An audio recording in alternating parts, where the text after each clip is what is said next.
Hello दोस्तों, क्या हाल चाल है। तो आज मैं आया हूँ हरबोला ब्रदर्स के स्टूडियो में और हमारे साथ है अंकित भैया और ये है दूसरे अंकित भैया। ये बहुत खतरनाक इंसान है भाई। और ये मेरे लिए लेके आए हैं जूते जो कि इसे चमकते हैं।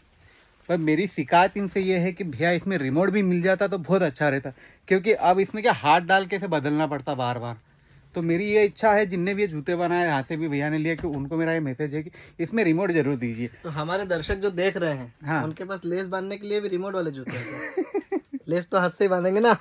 नहीं, वो लेस बांधने के बाद में, लेस अगर बन जाती है उसके बाद जैसे लाइट चेंज करना पड़ेगी। हाँ। तो बाद में तो फिर वो रिमोट चाहिए ही ना। बिल्कुल बिल्कुल भैया, आपने और- बात करी हाँ। बिल्कुल सही टेक्नोलॉजी की बात की है कि इसमें गुंजाइश होना चाहिए कि पहनने के बाद में रिमोट से इसके कलर्स बदल दिए जाए। कभी गुड कपड़ों पे आइडिया, चाय गुड डाल आइडिया। के सफेद ये कपड़ों चीज है। और साथ में इसमें एक म्यूजिक सिंक्रोनाइजेशन का भी ऑप्शन दीजिए ताकि म्यूजिक के साथ भी अपने आप बजे। क्या बात है। Thank you.